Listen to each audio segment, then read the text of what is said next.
Hi everyone, and welcome back to the Millcreek Government Channel. I'm Jessica Stutzman. As summer comes to a close, many parents and students are preparing for a new school year to begin again. Coaches and players are no different as the local athletic teams and clubs get ready to officially kick off their fall sports schedules. Joining us today to talk about a new youth sports program introduced to the area is Brian Kramer, President and Director of Football Operations, and Kim Kramer, Assistant of the Director of the Trojan Youth Athletics. Thank you so much for being here today. Hi, Jessica. Thanks for having us. Well, I'm excited because this is a fairly new program, but we were just talking and it's been around for a couple of years. So the first thing I wanted to touch on, your nonprofit organization is a new one. So what is your mission? Well, our mission is kind of twofold.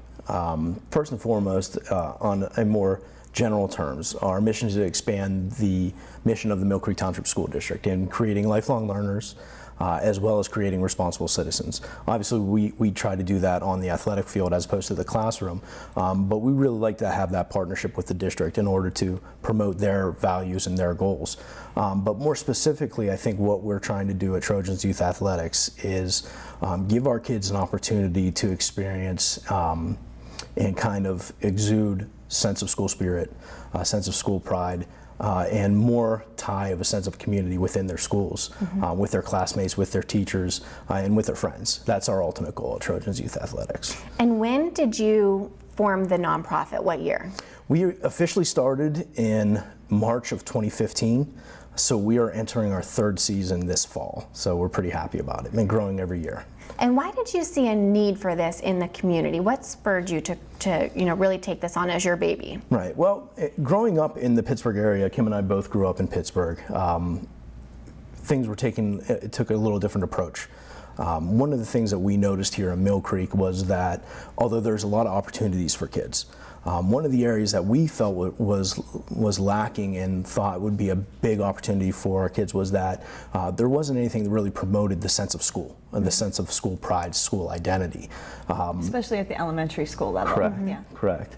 And one of the opportunities that we thought that this would be able to provide is that not just does this help us provide a sense of identity at the elementary level, we're able to connect our elementary schools back to our high schools, our coaches, our players, and our programs. And I think that's probably the biggest area that we felt that there was a need in our community. And we saw it right away to try to fill that for our kids.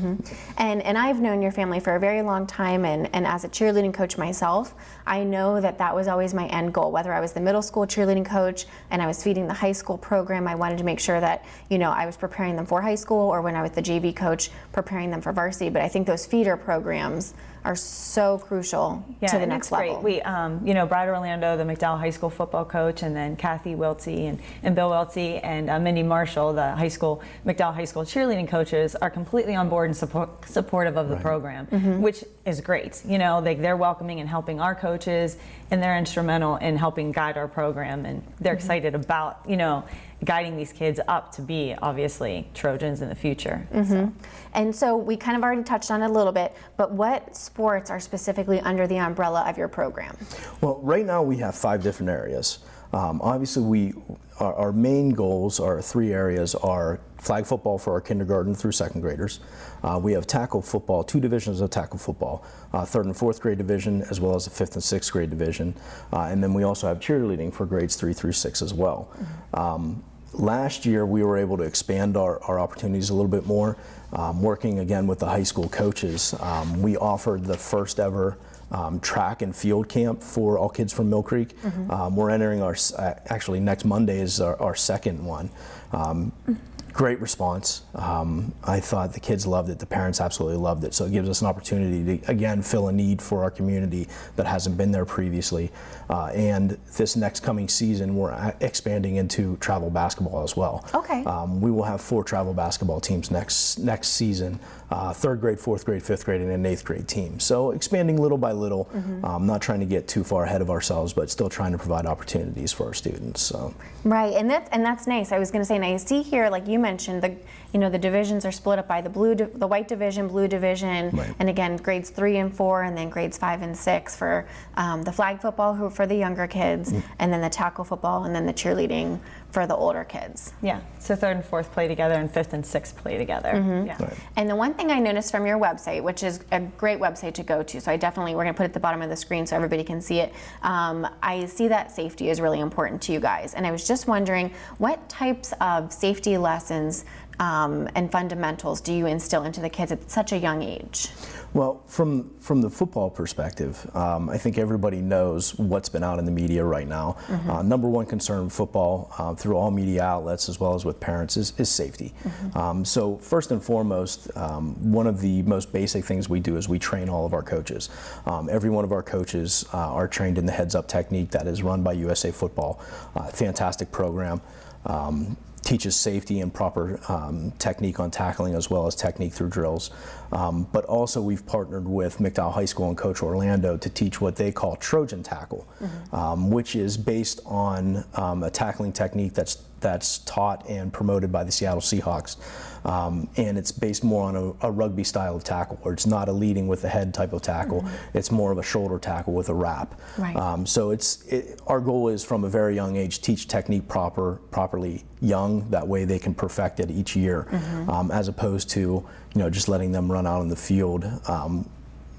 Which a lot of people think that these big collisions can lead to injuries. So if we take away that aspect of it and teach proper technique, hopefully the injuries will minimize and people will see the safety that's also associated with what we're doing.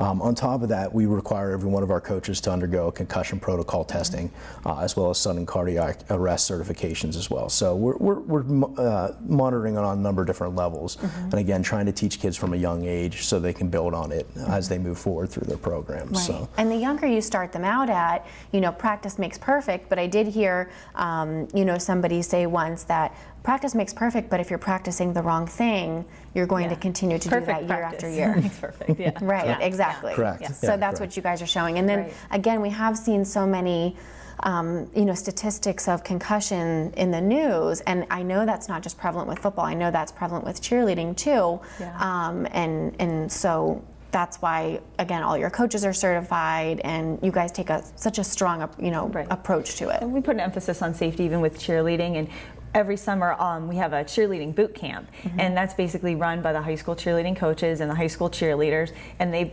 every day talk about safety, to understand safety with stunting, and obviously it's very nice because we have adult coaches, like parents as coaches, but then the McDowell High School cheerleaders are the actual coaches that come in and teach them the chants and help them stunt. And they all know all the safety precautions, and they do a great job of spotting them. If they do any type of small stunt, in a halftime routine on the sidelines, they're all there right behind them, which is great.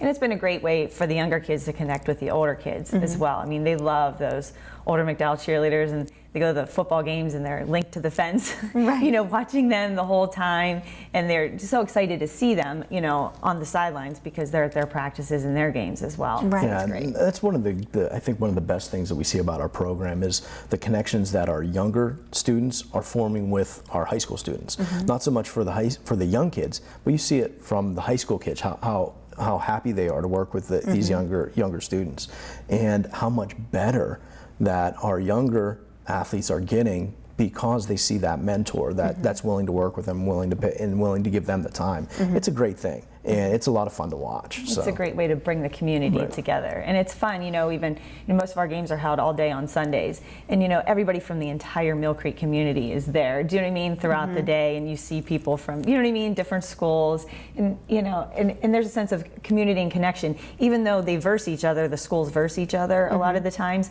On Friday nights at the football games, they all sit together in the stands cheering on the McDowell Trojans because they know eventually they're all going to be one team. Right. They have that greater goal. They're all one team, and I know my own kids have made friends from different schools through cheerleading and football opportunities. That they're excited to be able to go to middle school with them or high school with them eventually. Right. And then I think from the older kids, they become, the younger kids have this hero worship for the older kids, and then the older kids, I think, realize that and then take on that role model status. So it's like they know somebody's watching them. They need to be careful of their own actions when they're in front of those younger kids. Some of our high school cheerleading coaches started out even as sophomores. The high school, the kids were sophomores when they first started coaching, and now they're seniors. And in that 3 years, I have seen such growth in them, in their ability to teach, and their ability to listen, their ability to work and connect with kids. You know, even in terms of like correcting their mistakes or keeping them in line, their expectation level has increased. Right. And it's so great to see their growth, you know what I mean, in terms of being a leader and being in charge as well, you know, so it's a great opportunity for those kids as well. Yeah, I think at the younger level and then at the older level, I think again you're constantly reinstilling this value of, you know, doing it safely and doing it the right way. And I know again with cheerleadings, you know, making sure again you put mats out every single time, you're spotting every single time. And you know, and I think there are techniques too where you're going to get hit in football or you're going to fall in cheerleading, but how do you do that without injuring yourself? I think there are, again, proper techniques where you can come out of a certain situation uninjured because you've been taught properly how to do it. Yeah, I agree. Agreed. So we were just talking about, you know, leadership roles that, you know, these older kids are taking on, and Trojan Youth Athletics really stresses the character of their players as well. And I think that also extends to their parents too. Correct. Well, if you look at all of our schools, I think Millcreek in general does a very good job of promoting character development and exuding these high quality character skills and qualities. And I think that's one of the things that with Trojans Youth Athletics, you can kind of continue that teaching on a different level, so it's being reinforced over and over again. Athletics in general kind of gives these kids a different approach to, again, the same message. Accountability levels on these kids. Some of them may not have ever had a level of accountability held to them before because they're younger kids. All of a sudden, a different level of accountability is held, so responsibility increases. Time management on their end increases. So we're teaching these very good life lessons and life skills outside of the classroom that helps reinforce back into the classroom one more time.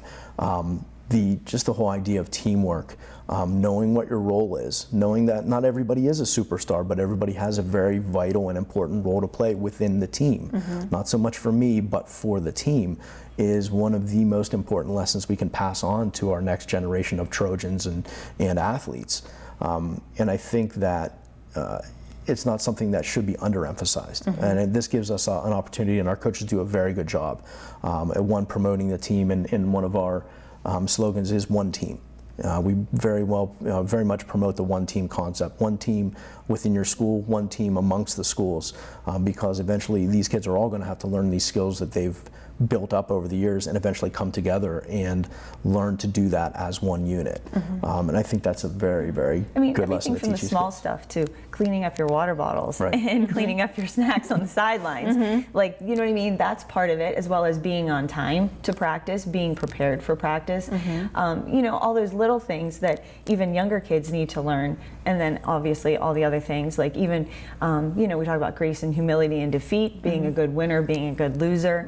You know, learning to shake hands even when you're angry that you lost, saying good job. Being respectful. You know, being respectful. And to the coaches. You know, we talk about that, like not talking back to the coaches, yes coach, and running onto the field, running off the field, giving 110% when you're out there. You know, because discipline-based activities. A lot of discipline, because you know, if you don't know what you're doing, you could chance somebody else getting hurt, whether that's in cheerleading or whether that's in football. You need to know what you're doing. You know, for the greater good of the team, not just for yourself. Yeah, and I think one of the things, just based on the discipline, you know, and the expectation attributes that we have here, is that it allows these kids to grow. Because I think one of the things that you don't see with especially younger kids anymore is that an expectation level. If you expect them to do that, you explain to them what they want to do and why they're doing it, it's amazing what these kids can actually do. They can do a lot when you expect them to do it. And they're actually very excited to do it, especially whenever they do it well. It's amazing just to see that growth blossom and the confidence that exudes. You mentioned before about injuries and things like that. Confidence is one of the best preventions of injury. If you're confident in what you're doing and you're confident in knowing how to do what it is that you're doing, injury decreases. And it also increases like I said, the level of teamwork and aspect like that. Yeah, basic things like self-esteem. Right. I mean, we've heard from so many countless parents about how their kids have grown from the beginning of the season to the end of the season, even in 3 months' time, maturity level, and do you know what I mean? A sense of friendships within the team, but how much they've learned and grown not only in the sport, but as an individual, as a person, you know? Right. So it's exciting to hear that aspect as well. And I liked when you pull it out, like even when you're angry, you still shake hands at the end, or it's okay to have rivalries, and I think that's healthy, and it shows how passionate you are. Right. But it's okay not to be respectful at the end. Exactly. Probably one of the hardest lessons to learn is how to lose gracefully. But it's probably one of the most important lessons you can teach these kids. So yeah, I agree with that completely. Right. And the other thing, Brian, that you mentioned, and again that I really liked, was just that not everybody is going to be the star quarterback or to be the star cheerleading flyer, but that doesn't mean that every other single position who's maybe doesn't have the limelight or the spotlight all the time, those are just as important. So the quarterback or the flyer can do their job. Exactly. Right. Exactly. Right. Yeah. And then what are, I think I read on your website also that they have to, sign a code of conduct, and do you want to talk a little bit about that? Kim, you want to? Well, there's a code of conduct that we have both the parents sign and the cheerleaders themselves sign. I mean, and it talks about, it's very specific, and there's a page, do you know what I mean, of all the lists and roles and things. But it's there so that the expectations are very clear to the student and the parents of what it is expected of them. It's fair. It's not like it's harsh, but so that the expectations are clear for the kids. And it's little things like cleaning up your garbage at the end of practice. You're expected to do that, and then talking about being on time, and if you're not going to be at a practice, letting us know that you're not going to be at a practice. And that, if a parent has a problem, then they will talk to the coach, do you know what I mean, individually after practice, or we can address it, do you know what I mean, personally, but we're not screaming at the kids or the coaches out on the field. We want everybody to work together and hold those people to those basically make them accountable. Right. Do you know what I mean? So that everybody feels comfortable in a safe, fun environment. And just as important, the codes of conduct, like I said, it establishes an expectation for the kids, but it also establishes the expectation that every one of our kids will be treated equally based on what the expectations are, so that there isn't favoritism. Just these are what the rules are, and follow what the rules are, and that's a big lesson.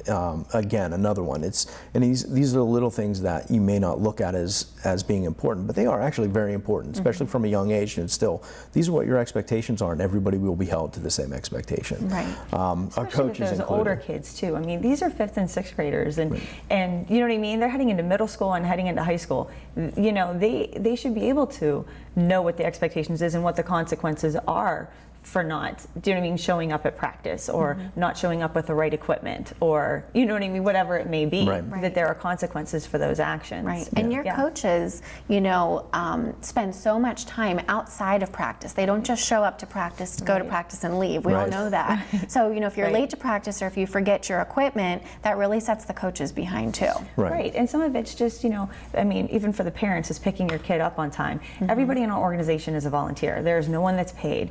And you're right, like they give up hundreds of hours in a season, and not only at practice, but preparing for practice, preparing for games, watching films, whatever it may be, ordering uniforms, spirit wear. There's just hundreds of hours that go on behind the scenes. And so, we tell the players and the parents, be respectful of that coach's time. These coaches are here, they're giving up time away from their families and their own personal life to help make your kid better. And you wouldn't have this opportunity for your kid if it weren't for these coaches that are willing to step up. So be respectful of them and their time, and make sure you pick your kid up on time and whatever, you know what I mean, those things. If you have a problem, address it respectfully, and then obviously if you need to go above the coach or whatever, then you can address it with Brian or whatever. But it's just trying to keep things respectful and understand we're working with kids here. Right. And you guys mentioned this is very much a community. And so you did talk about cheerleading boot camp, and I was just wondering, outside of practice and games, what other fun things you guys do with the kids? Well, obviously, practices and games are a lot of fun. And the kids, on game day, they not only want to be there for their game, they want to stay the entire day and cheer on, watch the other squads and watch the other teams and things like that. But it's been really nice that they walk in the homecoming parade, you know, in their uniforms, cheerleading uniforms and football uniforms, and throw out candy and chant and whatnot. And so that's a sense of school pride and spirit. This upcoming season, we're having a back to school kickoff dance party, and there's going to be different activities and stuff for all the kids' ages, you know, right as back to school, as football season heads up, and there will be more information for our team coming for that. Also, a lot of the home schools have had pep rallies for their kid, especially their teams, especially before like championship week and things like that. Like, I know that the schools have, you know, been in the gym and held pep rallies for them, which is exciting.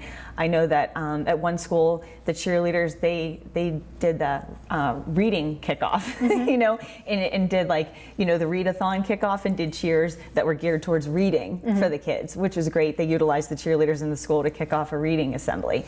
At one school, they also do a homecoming festivity, and they let the flag football teams play each other in front of the entire school out in the yard, and all the cheerleaders cheered for them, and then like the tackle football team sat with their jerseys on the sidelines cheering them on. So it was great, because it was kindergarten through 5th grade in that building, you know, all involved.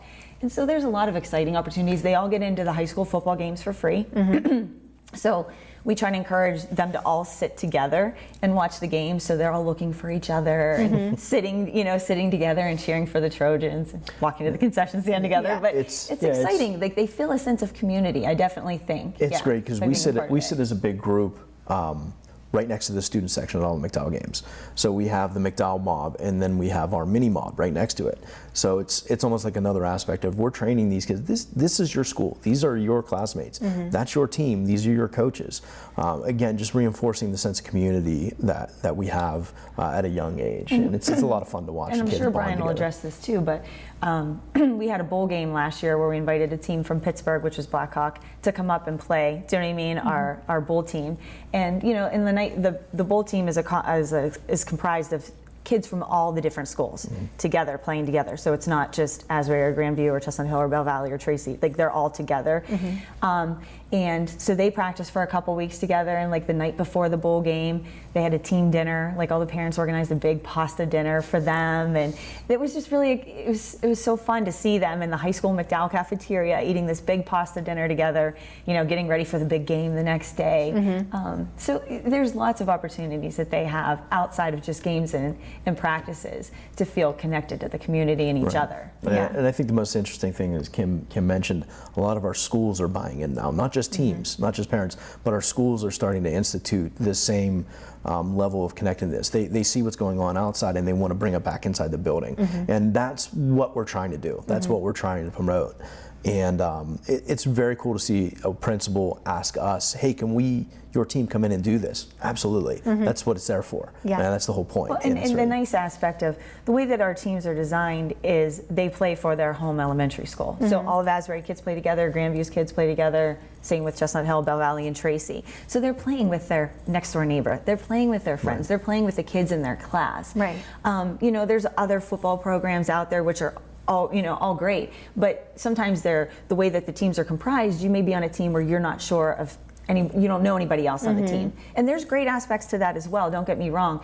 But I think these kids in the fall love the idea of playing with their classmates. Right. You know, and I'm sure that's the fun part of it. Yeah, I'm sure we've revved up our viewers. They want to know how do they get their children signed up for this program? Right. We do a lot of our registration drives starting as early as March. In March, we start getting information out to all of our students. We will hold in April and May registration pushes at each school. We'll meet with each one of the kids. We'll sit down. We'll send information out. We're actually just wrapping up our registration process for the season right now, gearing up for our August start for the practices.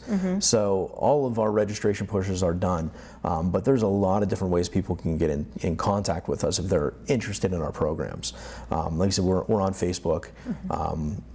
Our website is a great place to go, and probably email or call anytime. Emailing or calling. I always used to say, whenever I would coach at the middle school level, my phone's always on and my door's always open. If you have a question, just call, and we're always willing to talk to people about it. So yeah. And how long does the season last? We start practices, voluntary workouts in the boot camp for our cheerleaders start in mid-July. Okay. And we go all the way through our bowl game is November 12th, second week of November every year. So Yeah, we championships for the interleague are like the last weekend of October usually, and then there's 2 weeks of practice for the bowl team, whoever selected to be on the bowl team, and the same for cheerleading. Right. There's a cheerleading bowl team as well called the Trojans mini varsity team. We have 3.5 solid months of instruction for our kids. Okay. So they're getting a lot of practice time and a lot of instruction and a lot of just growth in that time. So it's not a quick season. It's an involved season. It's cheerleading season. It's football season. So there's a lot of time. July through November. July through November. Right. And what is the cost? Because we're just about wrapping up here. We're going to definitely put the phone number, email address, website at the bottom of the page, but just want to get a few of those last minute details out. What's the cost? Yeah, our flag football and cheerleading, our early registration costs were $100 for the entire season. Football, it was $150 for the season. So anybody that's interested could still give us a call and talk to us. Like I said, we're getting revved up for the season, so we're about ready to go. Okay. But yeah, we're open for anybody, and we're always willing to work with our community here. And are there tryouts involved, or do all the kids make the team? Yep, it's sign up only. Anybody who wants to play or anybody who wants to cheer is, do you know what I mean? Can do that. Right. Now for our Trojans mini varsity team, there was tryouts because we can't have 100 cheerleaders. Right. That's a little excessive. But for the bowl game, we have a program called Trojans mini varsity. They tried out for that. But to cheer for your home school, anybody who wants to cheer can cheer, and anybody who wants to play football can. And the same for can football. Sign up. Right. Yeah. And the last thing I want to leave our viewers with: how many kids are in your program? Our first year we started with about a little under 160.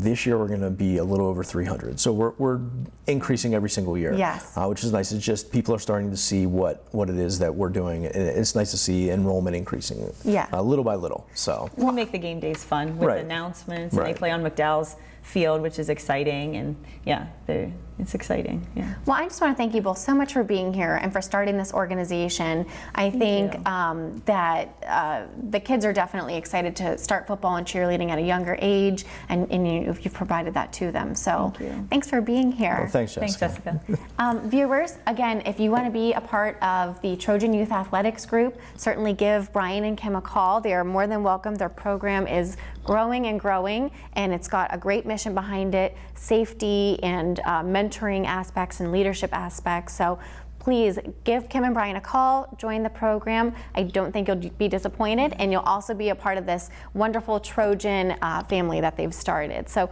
thanks for tuning into the Millcreek Government Channel, and until next time, have a wonderful day.